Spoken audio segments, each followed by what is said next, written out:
ಓಂ ಶ್ರೀ ಗುರು ಬಸವಲಿಂಗಾಯ ನಮಃ. ಬಸವಣ್ಣನ ನೆನೆಯುವುದೇ ಲಿಂಗಾರ್ಚನೆಯನಗೆ. ಬಸವಣ್ಣನ ನೆನೆಯುವುದೇ ಲಿಂಗಾರ್ಚನೆಯನಗೆ. ಬಸವಣ್ಣನ ನೆನೆಯುವುದೇ ಜಂಗಮಾರ್ಚನೆಯನಗೆ. ಬಸವಣ್ಣನ ನೆನೆಯುವುದೇ ಪರತತ್ವವೆನಗೆ. ಬಸವಣ್ಣನ ನೆನೆಯುವುದೇ ಪರಿಣ ಬಸವಣ್ಣನ ನೆನೆಯುವುದೇ ಪರಮ ಕಲ್ಯಾಣವೆನಗೆ ಅಂತ ಮಡಿವಾಳ ಮಾಚಿದೇವರು ಒಂದು ಕಡೆ ಹೇಳ್ತಾರೆ. ಬಸವಣ್ಣನೆಂದರೆ ಹಾಗೆ. ಬಸವಣ್ಣಂದರೆ ವಿಚಾರಗಳ ಧಬೆಧಬೆ. ಅಲ್ಲಿ ಅಂತಃಕರಣ ಇದೆ, ಆತ್ಮೀಯತೆ ಇದೆ, ಪ್ರೀತಿ ಇದೆ, ಬಂಡಾಯ ಇದೆ. ಇವೆಲ್ಲಕ್ಕೂ ಮೀರಿ ಎಲ್ಲರನ್ನು ತಬ್ಬಿಕೊಳ್ಳಬೇಕಂತಕ್ಕಂಥ ತಹತ ಇದೆ. ಹಾಗಾಗಿ ಬಸವ ಎಂಬ ಮೂರಕ್ಷರವು ಹೃದಯದಲ್ಲಿ ನೆಲೆಗೊಂಡರೆ ಅಸಾಧ್ಯವೂ ಸಾಧ್ಯವಯ್ಯ ಅಂತ ಹೇಳ್ತಾರೆ. ಇದು ಸುಮ್ಮನೆ ಹೇಳಲಿಕ್ಕೆ ಮಾಡಿದಂಥ ಅಥವಾ ಉತ್ಪ್ರೇಕ್ಷೆಯಿಂದ ಹೇಳಿದಂಥ ಮಾತುಗಳಲ್ಲ. ಬಸವಣ್ಣವರ ವಿಚಾರಧಾರಿಯನ್ನ ಹಿಂಬಿಟ್ಟುಕೊಂಡ್ರೆ ನಾವು ಖಂಡಿತವಾಗಿಯೂ ಬಸವಣ್ಣವರ ಕಾರಣಕ್ಕಾಗಿಯೇ ಬಸವಣ್ಣವರ ವಿಚಾರಧಾರಿಯನ್ನು ನಾವು ಹಿಂಬಿಟ್ಟುಕೊಂಡು ಹೋದರೆ ನಮ್ಮ ಭಾರತ ಇಡೀ ವಿಶ್ವವೇ ನಮ್ಮ ಕಡೆ ತಿರುಗಿ ನೋಡ್ತಕ್ಕಂಥ ರೀತಿಯಲ್ಲಿ ಹದಗೊಳ್ಳುತ್ತೆ ಅಂತ ಹೇಳಿದ್ರೆ ತಪ್ಪಾಗಲಿಕ್ಕಿಲ್ಲ. ಆದರೆ ಈ ತತ್ವವನ್ನು ಪ್ರಸಾರ ಮಾಡಬೇಕಾದ್ರೆ ಹಲವಾರು ಅಡ್ಡಿ ಆತಂಕಗಳು ಎದುರಾಗ್ತವೆ. ಇಲ್ಲಿಯ ಪಟ್ಟಭದ್ರರು, ಮೂಲಭೂತವಾದಿಗಳು, ಈ ಪುರೋಹಿತಶಾಹಿ ವರ್ಗ ಇದೆಯಲ್ಲ, ಬಸವಣ್ಣನವರ ವಿಚಾರಧಾರೆಗೆ ಖಂಡಿತವಾಗಿಯೂ ಅಡ್ಡಗಾಲಾಗ್ತದೆ. ಜನರಿಗೆ ತಪ್ಪು ತಿಳುವಳಿಕೆಗಳನ್ನು ಹೇಳಿ ತಪ್ಪಾಗಿ ವಚನವನ್ನು ವ್ಯಾಖ್ಯಾನಿಸಿ ಅವರನ್ನು ಗೊಂದಲಕ್ಕೀಡು ಮಾಡುತ್ತದೆ. ಗೊಂದಲಕ್ಕೆ ಈಡು ಮಾಡಬಾರದು ಅನ್ನೋ ಉದ್ದೇಶದಿಂದಲೇ ಕೆಲವು ಮಾತುಗಳನ್ನು ನಾನಿಲ್ಲಿ ಹೇಳಲೇಬೇಕಾಗಿದೆ. ಸಹಜವಾಗಿ ಅವರು ಮಾತಾಡ್ತಾ ಬಸವಣ್ಣವರು ಜಾತಿ ಇಲ್ಲ ಅಂತ ಹೇಳಿದರು. ಮನುಷ್ಯ ಕುಲಂ ತಾನೊಂದೇ ವಲಂ ಅಂತ ಹೇಗೆ ಪಂಪ ಹೇಳಿದ್ರು, ಹಾಗೆ ಹಿಂದೆ ಬಸವಣ್ಣವರು ಕೂಡ ಜಾತಿ ಮತ ಪಂಥಗಳು ಭೇದಲ್ಲ ಅಂತ ಹೇಳಿದರು. ಆದರೆ ನಮಗೆ ಒಂದು ಆತಂಕ. ಮಾದಾರ ಚೆನ್ನಯ್ಯ, ಡೋಹಾರ ಕಕ್ಕಯ್ಯ, ಸಮಗಾರ ಹರಳಯ್ಯ, ಹೊಲಿಯರ ನಾಗಿದೇವ, ಸೂಳೆ ಸಂಕವ್ವೆ, ಇವೆಲ್ಲಗಳನ್ನು ಯಾಕೆ ಇಟ್ಕೊಂಡ್ರು ಮಡಿವಾಳ ಮಾಚಿದೇವ ಅಂತ ಕೆಲವರ ಪ್ರಶ್ನೆ. ಆ ಜಾತಿಗಳನ್ನೇ ದೂರೀಕರಿಸಿದಂಥ, ಆ ಜಾತಿಗಳನ್ನೇ ಮೀರಿ ಒಂದೇ ಜನಾಂಗ ಇದೆ, ಒಂದು ಭಕ್ತನದೊಂದು ಕುಲ, ಭವ್ಯೊಂದು ಕುಲ ಅಂತ ಹೇಳಿದಂಥ ಶರಣರು. ಎಲ್ಲರೂ ಹುಟ್ಟುವ ರೀತಿ ಹೇಗೆಂದ್ರೆ ಸಪ್ತ ಧಾತು ಸಮಂ ಪಿಂಡಂ ಸಮಯೂನಿ ಸಮುದ್ಭವಂ, ಕಾಸಿ ಕಮ್ಮಾರನಾದ, ಬಿಸಿ ಮಡಿವಾಳನಾದ, ಹಾಸನಿಕ್ಕಿ ಸಾಲಿಗನಾದ, ವೇದವ ನೋದಿ ಹಾರುವನಾದಂತ ಹೀಗೆ ಖಚಿತವಾಗಿ ಹೇಳಿದಂಥ ಶರಣರು ಕರ್ಣದಲ್ಲಿ ಜನಿಸಿದವರುಂಟೆ ಅಂತ ಇಡೀ ಚರಿತ್ರೆ ಬೆಚ್ಚಿ ಬಿಡುವಂತೆ, ಈ ಪುರಾಣಗಳೆಲ್ಲ ಒಂದು ರೀತಿಯೊಳಗೆ ಧೂಳಿಪಟ ಆಗುವಂತೆ ಒಂದು ಮಾತಿನ ಮೂಲಕ ಆ ಪುರಾಣದ ಪೌರಾಣಿಕ ಕಲ್ಪನೆಗಳನ್ನ ಹೊಡೆದೊಡಿಸಿದಂಥ ಅಪ್ಪ ಬಸವಣ್ಣವರು ಮಾದಾರ ಚೆನ್ನೈ ಅಂತ ಯಾಕೆ ಹೇಳಿದ್ರು, ಡೋಹಾರ ಕಕ್ಕ ಅಂತ ಯಾಕೆ ಹೇಳಿದ್ರು, ಹೊಲಿಯರನಾಗಿದ್ದೇವೆ ಅಂತ ಯಾಕ ಮತ್ತೆ ಅವರ ಹೆಸರಿನ ಹಿಂದುಗಳೇ ಅದನ್ನ ಇಟ್ಟರು ಅಂತನ್ನುವ ಮಾತೊಂದಿದೆ. ನಾವು ಅರ್ಥ ಮಾಡಿಕೊಳ್ಳಬೇಕು, ಅಥವಾ ನಾವು ಸ್ಪಷ್ಟವಾಗಿ ಅರಿಬೇಕು. ಅರ್ಥ ಮಾಡಿಕೊಳ್ಳದೆ ವಚನ ಸಾಹಿತ್ಯದ ವಚನಕಾರರ ಆಶಯ ನಮಗೆ ಖಂಡಿತವಾಗಿ ಅರ್ಥ ಆಗೋದಿಲ್ಲ. ನಮ್ಮ ಮೂಗಿನ ನೀರಕ್ಕೆ ಮಾತ್ರ ವಚನಕಾರನ ನೋಡ್ತಾ ಇದ್ದೇವೆ. ನಮ್ಮೊಳಗಡೆ ಮನಸ್ಸು ಈಗಾಗಲೇ ಕಲಸು ಮೇಲೋಗರಾಗಿದೆ, ಅದು ಹೊಲಸಿದ್ದು ಹೋಗಿದೆ, ಅದು ಜಾತಿಯ ವಾಸನೆಯಿಂದ ಗಬ್ಬು ನಾರ್ತಾ ಇದೆ. ಎಷ್ಟು ಆಗಿದೆ ಜಾತಿಯ ಒಂದು ದುರ್ವ್ಯವಸ್ಥೆ ನಮ್ಮ ಮನಸ್ಸಿನಲ್ಲಿ ಅಂದ್ರೆ ಬಹುಶಃ ಅದು ಮನಸ್ಸಿಗೆ ಎಂಟ್ರೆ ಹೋಗ್ತಿತ್ತೇನೋ. ರಕ್ತ ಕಂಡ್ರೂ ಕೂಡ ರಕ್ತವನ್ನು ಪ್ಯೂರಿಫೈ ಮಾಡಬಹುದಾಗಿತ್ತು. ಆದರೆ ಜಾತಿ ಅಂತನ್ನೋದು ನಮ್ಮ ಬ್ಲಡ್ ಅಲ್ಲ, ನಮ್ಮ ಈ ಚರ್ಮಕ್ಕಲ್ಲ, ಮನಸ್ಸಿಗೂ ಅಲ್ಲ. ಬಹುಶಃ ನಮ್ಮಲ್ಲಿರ್ತಕ್ಕಂಥ ಎಲುಬುಗಳಿವೆಲ್ಲ, ಎಲುಬುಗಳಿಗೆ ಈ ಜಾತಿ ರೋಗ ಅಂಟಿಬಿಟ್ಟಿದೆ.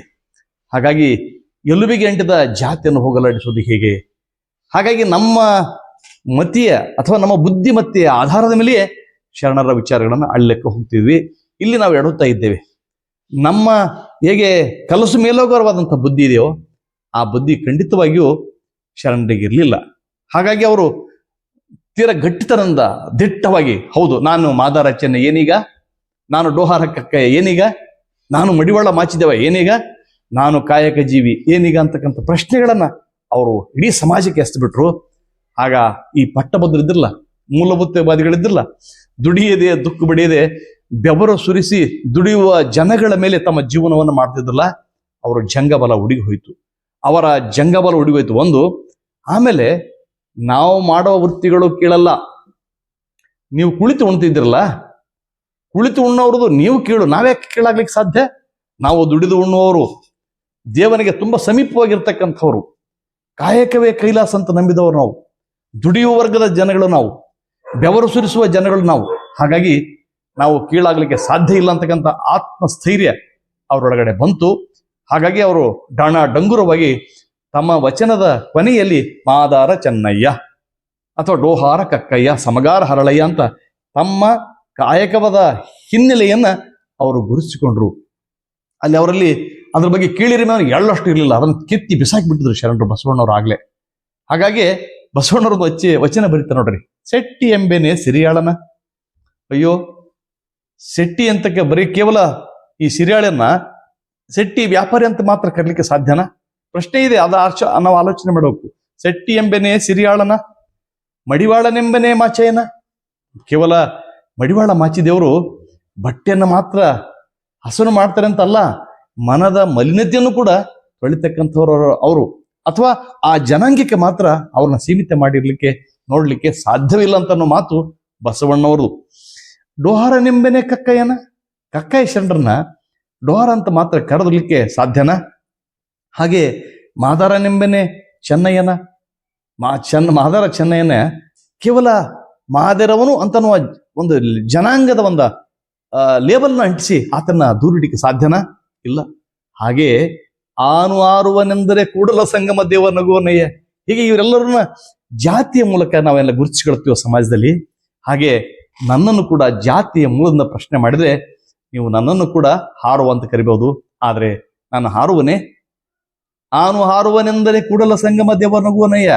ಎಷ್ಟು ಇವರಿಗೆ ಶೆಟ್ಟಿ ಅಂತ ಕರೆದ್ರೆ ಹೇಗೆ ಆ ಮಡಿವಾಳ ಸಿರಿಯಾಳನಿಗೆ ಅಪಚಾರ ಆಗ್ತದೋ, ಮಡಿವಾಳ ಅಂತ ಕರೆದ್ರೆ ಮಡಿವಾಳ ಮಾತ್ಯವಿಗೆ ಅಪಮಾನ ಆಗ್ತದೋ, ಡೋಹಾರ ಅಂತ ಕರೆದ್ರೆ ಡೋಹಾರ ಕಕ್ಕನಿಗೆ ಹೇಗೆ ಒಂದು ರೀತಿ ಅಪಚಾರ ಬಗದಂಗೆ ಆಗ್ತದೋ, ಅಂದ್ರೆ ಒಂದು ಜಾತಿಗೆ ಸೀಮಿತ ಮಾಡಿದ್ರೆ ಅದು ಜಗದ ಜ್ಯೋತಿಗಳು, ಸಮಾಜವನ್ನ ಬೆಳಗುವ ಹಣತೆಗಳು, ಅವುಗಳನ್ನ ಕೇವಲ ಒಂದು ಜನಾಂಗಕ್ಕೆ ಮಾತ್ರ ಸೀಮಿತ ಮಾಡ್ಲಿಕ್ಕೆ ಸಾಧ್ಯನಾ? ಖಂಡಿತವಾಗಿಯೂ ಸಾಧ್ಯ ಇಲ್ಲ ಅಂತಕ್ಕಂಥ ನಂಬಿಕೆ ಮತ್ತು ವಿಶ್ವಾಸ ಮತ್ತು ಗಟ್ಟಿತನ ಬಸವಣ್ಣವರಿಗಿತ್ತು. ಆ ಕಾರಣಕ್ಕಾಗಿ ಕೊನೆಗೆ ಹೇಳ್ತಾರೆ, ಆನು ಹಾರುವನೆಂದರೆ ನೋಡಿ, ಈ ಧರ್ಮದ ಕಟ್ಟಳೆಗಳನ್ನ ಮತ್ತು ಸಂಕೋಲೆಗಳನ್ನ ಕಿತ್ತಿ ಬಿಸಾಕಿ ಬಂದಲ್ಲ ಅಪ್ಪ ಬಸವಣ್ಣವರು. ಒಬ್ಬ ತಾಯಿ, ಒಬ್ಬ ಮಹಿಳೆಗೆ, ತನ್ನ ಅಕ್ಕನಿಗೆ ಶನಿವಾರ ಧಾರಣೆಗೆ ಮಾಡ್ಲಿಕ್ಕೆ ಇಲ್ಲಿ ಸಾಧ್ಯ ಇಲ್ಲ ಅಂದ್ರೆ ಆ ಧರ್ಮವನ್ನು ನನಗೆ ಬೇಕೇ ಬೇಕಾಗಿಲ್ಲ ಅಂತ ಬಿಸುಟಿ ಬಂದ್ರಲ್ಲ. ಅಲ್ಲಿ ಅನೇಕ ಕುಯುಕ್ತಿಗಳನ್ನ ಗಮನಿಸಿದವರು, ನೀರಾಗ ಮುಳುಗಿದ್ರೆ ಹೀಗಾಗ್ತದೆ, ನಕ್ಷತ್ರಗಳು ಹೀಗಿವೆ, ಜ್ಯೋತಿಷ್ಯ ಹೀಗಿದೆ, ಫಲ ಜ್ಯೋತಿಷ್ಶಾಸ್ತ್ರ ಇದೆ, ಹಣೆಬರ ಹೀಗಿದೆ, ಪಂಚಾಂಗ ಹೀಗಿದೆ ಅಂತ ಹೇಳ್ತಕ್ಕಂಥ ಈ ಮೂಲಭೂತವಾದಿಗಳಿದ್ದಲ್ಲ, ಈ ಮೂಲಭೂತವಾದತ್ವನ್ನೇ ಅಕ್ಷರಶಃ ತೊತ್ತಲ ತುಳಿದು ಅಪ್ಪ ಬಸವಣ್ಣವರು ಹೊರಗಡೆ ಬಂದ್ರು. ಹಾಗಾಗಿ ಅವ್ರನ್ನ ಕೇವಲ ಹಾರುವಂತ ಗುರುತಿಸ್ಲಿಕ್ಕೆ ಸಾಧ್ಯನಾ ಅಂತ ನಾನು ಹೇಳೋದಲ್ಲಿ ಮಾತನ್ನ ಅಪ್ಪ ಬಸವಣ್ಣವರೇ ಪ್ರಶ್ನೆ ಮಾಡ್ತಾರೆ. ಮತ್ತು ಶರಣರದು ಯಾವಾಗಲೂ ಕೇವಲ ನುಡಿಯ ಜಾಣರಲ್ಲ ಅವರು, ಕೇವಲ ನುಡಿಯ ಜಾಣರಲ್ಲ, ಪಾಂಡಿತ್ಯವನ್ನ ಪ್ರದರ್ಶನ ಮಾಡಿದವರು ಅಲ್ಲ ಅವರು. ಪಾಂಡಿತ್ಯವನ್ನ ಪ್ರದರ್ಶನದ ಮೂಲಕನೇ ತಮ್ಮ ಬದುಕನ್ನ ದುಡಿದವರು ಅವರಲ್ಲ. ಮಾದಾರ ಚೆನ್ನಯ್ಯನೊಂದು ವಚನ ನುಡಿ, ನಡೆ ನುಡಿ ಸಿದ್ಧಾಂತವಾದಲ್ಲಿ ಕುಲ ಹೊಲೆ ಸೂತಕವಿಲ್ಲ. ನಡೆ ಮತ್ತು ನುಡಿ ಎರಡೂ ಜೊತೆಗೂಡಿ ಯಾರಿಗೆ ಹೋಗ್ದವೋ ಆತನಿಗೆ ಕುಲ ಮತ್ತು ಹೊಲೆ ಯಾವ ಸೂತಕಗಳು ಆತನಿಗೆ ಕಾಡ್ಲಿಕ್ಕೆ ಸಾಧ್ಯ ಇಲ್ಲ. ಮತ್ತೆ ಉಲ್ಟಾದ್ರೆ ನಡೆ ಶ್ರೇಷ್ಠ, ನುಡಿ ಅಧಮವಾದಲ್ಲಿ, ನುಡಿ ಶ್ರೇಷ್ಠ, ನಡೆ ಅಧಮವಾದಲ್ಲಿ.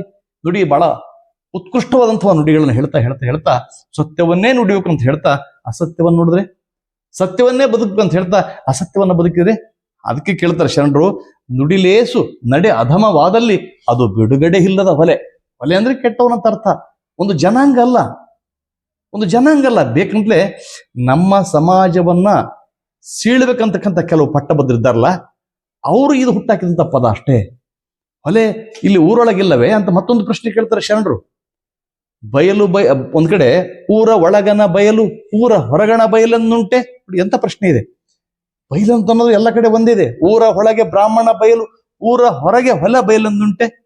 ಊರೊಳಗಡೆ ಒಂದು ಬಯಲಿದೆ, ಊರು ಹೊರಗಡೆ ಇನ್ನೊಂದು ಬಯಲಿದೆ ಅಂತ ಹೇಳಲಿಕ್ಕೆ ಸಾಧ್ಯನಾ? ಖಂಡಿತವಾಗಿಯೂ ಸಾಧ್ಯವಿಲ್ಲ. ಈ ಸ್ಪಷ್ಟತೆಯನ್ನ ಶರಣರು ನಮಗೆ ಒದಗಿಸಿಕೊಟ್ಟವರು. ನುಡಿಲೇಸು ನಡೆ ಅಧಮವಾದಲ್ಲಿ ಅದು ಬಿಡುಗಡೆ ಇಲ್ಲದ ಹೊಲೆ. ನೋಡಿ, ಆಚಾರವೇ ಕುಲ, ಒಳ್ಳೆ ರೀತಿ ಒಳ್ಳೆ ನಡತೆಗಳಿದ್ದು, ವಿಚಾರಗಳಿದ್ದು, ಚಿಂತನೆಗಳಿದ್ದು, ಹಾಗೆಯೇ ಅದನ್ನ ಮುಪ್ಪುರಿಕೊಂಡು ಬದುಕುವಂತಹ ಜೀವನ ಇದೆಯಲ್ಲ, ಆ ಜೀವನ ನಿಜಕ್ಕೂ ಆ ಕುಲವೇ ಶ್ರೇಷ್ಠ ಕುಲ. ಅನಾಚಾರವೇ ಹೊಲೆ, ಕೆಟ್ಟತನ ಇದೆಯಲ್ಲ, ಮೋಸ ಮಾಡೋದಿದೆಯಲ್ಲ, ದುಡಿಯದೆ ದುಃಖ ಬಡಿಯದೆ ತಿನ್ನೋದಿದೆಯಲ್ಲ, ಇನ್ಯಾರಿಗೋ ಶಾಸ್ತ್ರದ ಮೂಲಕ ಮತ್ತೊಂದು ಮಗದೊಂದು ಗ್ರಂಥಗಳ ಮೂಲಕ ಜನನ ಭಯದಲ್ಲಿ ಇಡೋದಲ್ಲ. ಇದನ್ನು ಓದಿದ ಮಾತ್ರಕ್ಕೆ ಇದನ್ನು ಪಠಿಸಿದ ಮಾತ್ರಕ್ಕೆ, ಇದು ಇಷ್ಟು 108 ಸಲೋ, ಇದು 2008 ಸಲನೋ ಪಠಿಸಿದ ಮಾತ್ರಕ್ಕೆ ನಿನಗೆ ಸ್ವರ್ಗದಲ್ಲಿ ಸೀಟನ್ನು ಕಾದಿರಿಸ್ತವೆ ಅಂತ ಹೇಳ್ತಾರಲ್ಲ, ಇದು ಮೋಸ ಅಲ್ವಾ? ಈ ಮೋಸವನ್ನೇ ಶರಣರು ಪ್ರಶ್ನೆ ಮಾಡ್ತಾರೆ. ಇದು ಅನಾಚಾರ ಅಂತ ಹೇಳ್ತಾರೆ. ಈ ಅನಾಚಾರವೇ ಹೊಲೆ ಅಂತಾರೆ.